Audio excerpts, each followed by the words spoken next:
You have hunted me for over a century, yet I have always been one step ahead. You have pored over every grisly detail, every newspaper clipping, every autopsy report, and still, my face remains a ghost in the fog.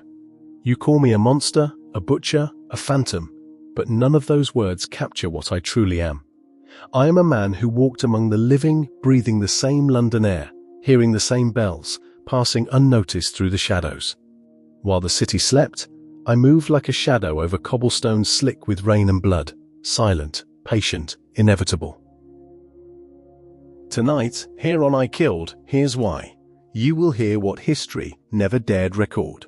I will tell you how I chose my victims, why the streets of Whitechapel were my hunting ground, and why the police, so confident, so sure, were always behind me. You will not receive my name. A name is too neat, too comforting. Instead, you will receive my truth, unfiltered, without the lies of reporters, without the guesses of detectives who could never see what I saw. Listen closely, not out of courtesy, but because what I am about to reveal will haunt you. Once you walk away from this story, you will never look at Whitechapel, or any dark corner of London, the same way again. Footsteps will echo differently. Shadows will linger longer. You will feel the fear that gripped those poor women, the fear that my presence alone could ignite. For evil does not always roar. Sometimes it whispers politely, smiles in the daylight, and disappears into the crowd, leaving only silence and the cold, unanswerable question: was I ever truly gone? The city itself was ready for me long before I arrived. Whitechapel, in 1888, was a place of shadows and fog, where the poor struggled to survive in crowded, squalid streets. Narrow alleys twisted between tenements, their walls blackened by smoke and neglect. Gas lamps flickered weakly against the mist, throwing distorted shadows that merged and disappeared into the night. The clatter of horses' hooves, the distant bells, the cries of street vendors, all combined into a constant, chaotic hum that masked almost anything. Women walked those streets at night because they had no choice, forced into work that offered little protection or respect. They hurried past strangers, always alert, yet the darkness made vigilance difficult. The police were present, but overworked and underprepared. Patrols were limited, and detectives had no reliable forensic methods, no fingerprints, no DNA, just witness statements and letters claiming to be from the murderer, most of them hoaxes. The streets themselves seemed to hide secrets, and in their narrow corridors, it was all too easy for someone to move unseen. In that environment, fear was constant. Every step could conceal danger. Every shadow could hide a predator. It was this fear, this chaos, and the city's blind complacency that allowed the Ripper to strike repeatedly. The streets of Whitechapel became his stage, the fog his ally, and the failures of the law his advantage. And in those dark, twisting lanes, the first life was taken, an event that would set London's heart pounding and mark the beginning of a terror that would never be forgotten. Before the streets of Whitechapel became my hunting ground, I was, by all outward appearances, a man like any other. Some have tried to put a name to me, William, Montague, even John, but no one can truly know. I was likely born into the ordinary world of Victorian London, a city expanding faster than it could care for its poor. I moved among workers and tradesmen, unnoticed, unremarkable, blending into crowds where I could watch and wait. Life in the East End was harsh. Disease, poverty, and overcrowding shaped everyone who lived there. Many men were hardened by it, many women broken by it.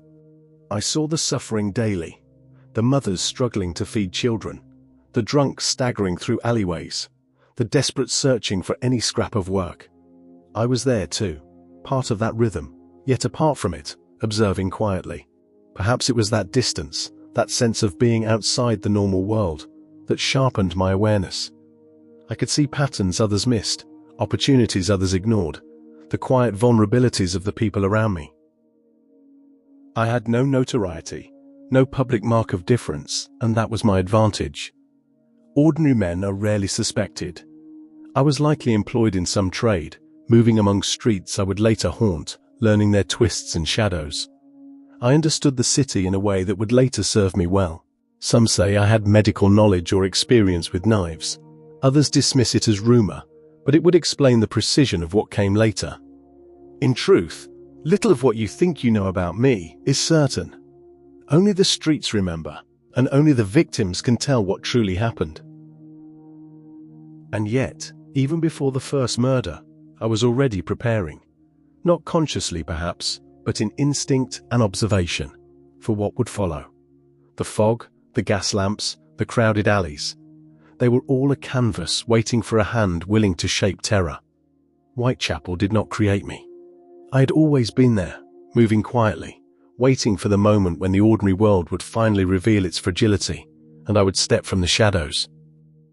Whitechapel was a city within a city, a labyrinth of narrow streets and hidden courtyards where the ordinary laws of society seemed to falter. For those who lived there, survival was a constant struggle. Tenements rose like grim towers along streets blackened by coal smoke and fog, each floor crowded with families, lodgers, and strangers pressed together in impossible proximity. The air was thick with filth, the smell of refuse, and the constant damp of the Thames that crept through alleys like a cold, silent tide. It was here, in this maze of shadows and desperation, that opportunity thrived. The streets were alive with movement, yet oddly easy to disappear into. Gas lamps cast pools of light, but between them lay darkness deep enough to swallow a figure whole. The constant bustle of carts, pedestrians, and the cries of street vendors masked sounds that would have been warning elsewhere. A predator could watch, learn, and strike without raising suspicion. The dense population offered both cover and vulnerability. It was impossible to know who was friend, who was foe, or who might vanish without notice. Prostitution was a fact of life in Whitechapel, a harsh reality for women with few options. Many worked the streets to survive, exposed to violence and danger that the police could do little to prevent. The Metropolitan Police, though present, were overworked and often overwhelmed by the sheer scale of poverty and crime. Their investigations relied on rudimentary techniques, witness statements, crude sketches, and letters claiming to be from the killer, many of them hoaxes. For someone who understood the streets, their limitations were obvious and exploitable. Every alley, every courtyard, every gaslit corner presented both risk and reward. Whitechapel's chaos, its shadows, and its failures were not obstacles. They were instruments. They allowed movement unseen, gave anonymity to the ordinary, and lent terror to the unknown. The city itself shaped the crimes that would follow, and in turn, those crimes would shape London's history. In Whitechapel, I found what any predator seeks, a place where fear could spread faster than the law could respond, and where the ordinary world would never suspect the darkness moving quietly among them. The first to fall was Mary Ann. Mary Ann Nichols, known as Polly, to those who knew her, was 35 years old. She had endured a hard life, married young, widowed, and raising children with little support. By the late 1880s, like many women in Whitechapel, she relied on casual work and sometimes turned to prostitution to survive. On the morning of Friday, August 31st, 1888, she left her lodging house on Bucks Row in Spitalfields, carrying what few belongings she had, unaware that her path would end in violence.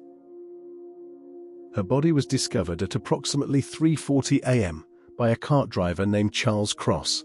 She lay in the alley, face down, with her clothing displaced and her throat deeply cut. The wounds to her throat were incised from left to right, severing the carotid artery, indicating both precision and speed. Her abdomen had also been mutilated. The lower part of her belly was partly opened, exposing some internal organs. While some newspaper reports sensationalized these injuries, investigators noted that the mutilation suggested a knowledge of anatomy, or at least a calm familiarity with knives. The killer had acted quickly, likely in the darkness before anyone could approach, and left the body in a position that ensured discovery while concealing the perpetrator's escape. Nichols' murder was the first to draw police and public attention to the series of killings that would become infamous as the Whitechapel murders. She was found near a gated stable yard, an area that offered both cover for the assailant and easy access for someone moving through the streets. The motive, as far as could be determined, seemed tied to opportunity and vulnerability. A lone woman, working in the streets late at night, was the perfect target in a district where law enforcement was thin and patrols sporadic. The investigation revealed little more than the body itself. Witnesses recalled seeing a man loitering near the yard earlier in the morning, but nothing concrete could be established. The crime scene offered few clues. No identifiable footprints, no weapon recovered, no eyewitness to the attack itself. The press sensationalized the violence, yet for the authorities, it was a chilling warning of a pattern that had only begun. For those in Whitechapel, the foggy streets suddenly became dangerous corridors. Every alleyway, every shadowed doorway held the possibility of a predator waiting silently. Mary Ann Nichols was the first, the test of the city's blind spots, and the opening act of a terror that would grip London. Her death marked the beginning of the Ripper's methodical campaign. Strike where the vulnerable walk, move swiftly, and vanish into the night before the city can respond. I remember Annie Chapman, as clearly as I remembered Polly Nichols. She moved along the streets of Whitechapel, weary, searching for a way to survive. I first saw her near Hanbury Street, just after midnight, blending with the other women who haunted the alleys. She was alone, cautious, but unaware of the shadow that followed her steps. I did not force her. That was unnecessary. She had learned the streets, but she had no choice but to move through them. I offered her guidance, a direction, a momentary companionship, enough to lead her to the backyard of 29, Hanbury Street, a place I had already scouted and knew was hidden from prying eyes. She trusted the anonymity of the night, and that trust brought her straight to me. Once we were there, it was quick. I seized her, and the knife did the rest. I cut her throat deeply, severing the carotid artery, swift and precise. Then I moved to the work I had been perfecting, the abdominal mutilation, exposing her organs and arranging them with care beside her body. Every movement was deliberate, controlled. Fear and silence were my allies. There was no scream loud enough to escape the walls of that enclosed yard. And just as quickly, I was gone.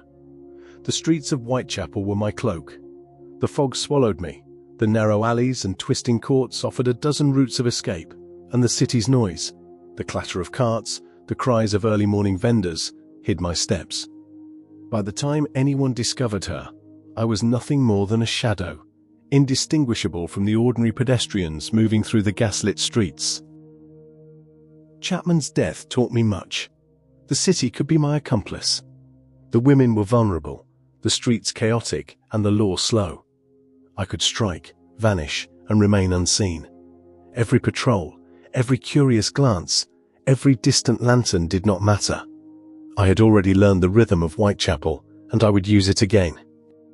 By the time I encountered Elizabeth Stride and Catherine Eddowes, I had learned the rhythm of Whitechapel, the way the fog clung to the streets, how the gas lamps cast shadows just long enough to hide a man's movements, and how the women moved alone, cautious but trusting, because survival demanded it. That night, September 30th, 1888, I struck twice, a feat that would terrify the city and demonstrate my control. Stride was the first. I met her on Berner Street, walking alone, weary from the night. She followed the same path as so many others, trusting the dimly lit streets. I offered a brief companionship, a suggestion of direction, and led her to a quiet spot near Dutfield's yard, tucked behind a building. There, in the shadows, I ended her life with a swift cut to the throat. Unlike my previous attacks, I did not mutilate her further.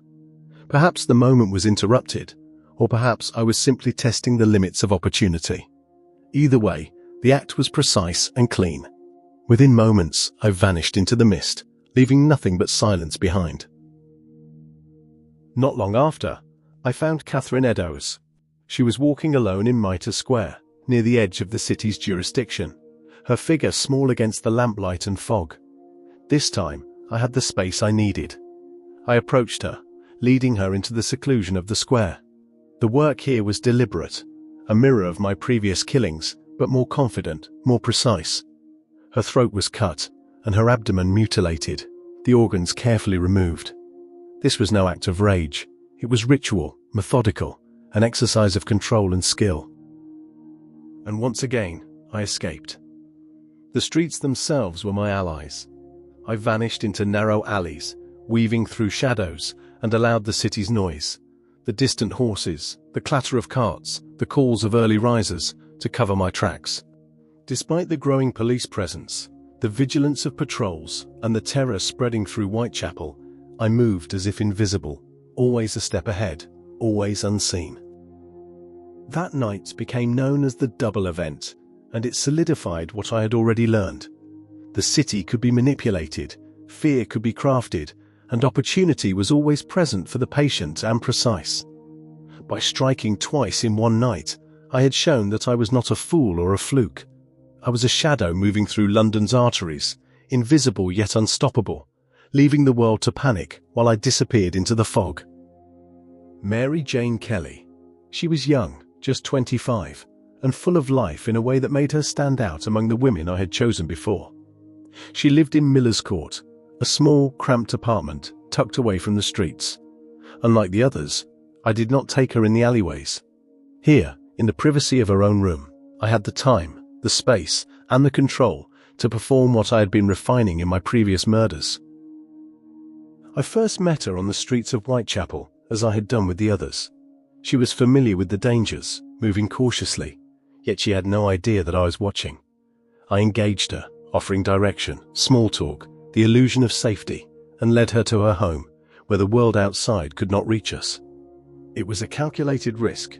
Indoors, the street's shadows could not hide me, and yet the isolation gave me the freedom to act without interruption. Once inside, I struck decisively. Her throat was cut first, precise and clean, severing the carotid artery as I had done before. Then I moved to the work that would mark this as my final act. Her abdomen was opened fully, her organs removed, and arranged methodically. The mutilation was more extensive than any before, leaving her unrecognizable in its completeness. Every cut, every motion was deliberate, the culmination of everything I had learned in Whitechapel: control, patience, timing. When it was done, I left the room carefully, knowing the building was narrow, but the residents were few, and the city outside still provided cover. I disappeared into the fog and chaos beyond Miller's Court. No one saw me leave. No one could trace my steps.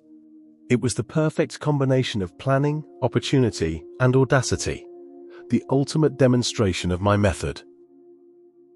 Mary Jane Kelly's murder marked the end of my canonical campaign in Whitechapel. It was the most audacious, the most controlled, and the most complete of all. After this, the streets no longer whispered my presence. They simply remembered the terror I had left behind. Each life before had been a rehearsal. She was my final performance, and when the authorities arrived, they could only see the aftermath.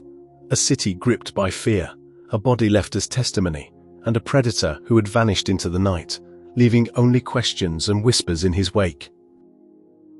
After the bodies piled up, the city began to speak of me, with a mixture of terror and fascination.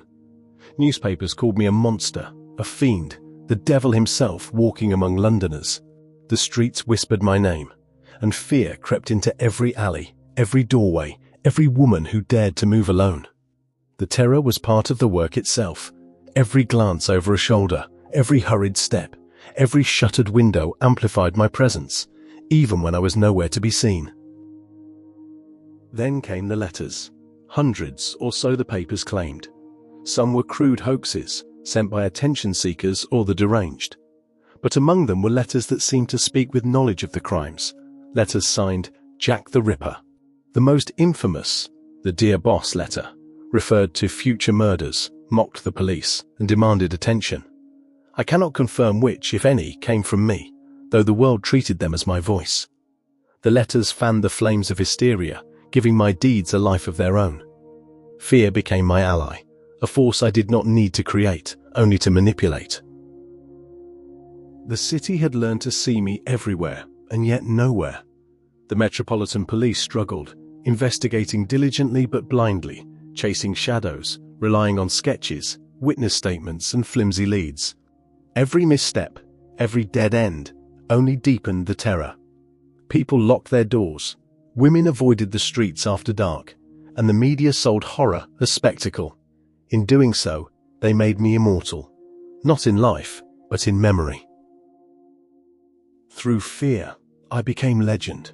Not just a man, not just a killer, but a story whispered in every alleyway, every foggy street, every conversation about the dangers of Whitechapel. The truth was simple. I struck where opportunity met vulnerability, moved unseen, and left the city to discover my work after I had vanished. The legend grew because the city needed to explain what it could not understand, and the police could not stop what they could not see. Even now, the name Jack the Ripper conjures dread. But remember this: the fear, the stories, the legend, they were as much a part of my work as the knife itself. I did not merely kill, I orchestrated terror. I became a shadow, a presence, a whisper in the fog. And in that, I remain, unseen, but never forgotten. You may wonder why the authorities never found me. Why, despite patrols, sketches, and endless speculation, I walked freely through Whitechapel while the city trembled. The answer is simple, though it has been misunderstood for over a century. I knew my ground. I knew the streets, the alleys, the fog, and the people. I moved like a shadow in the cracks of the city, always unseen, always one step ahead. I observed the police as carefully as I observed my victims. Their methods were crude, limited to witness statements and sketches, reliant on assumptions and rumors. They had no fingerprints, no cameras, no modern forensics. They patrolled in predictable patterns, followed the obvious routes, and overlooked the small hidden corners where I struck. Each failure, each misstep, reinforced my understanding of their limitations. My victims were chosen carefully. Those alone, those vulnerable, those whose presence on the streets allowed me the space to act. I did not rush. I watched, I waited, and I struck with precision. The city itself aided me.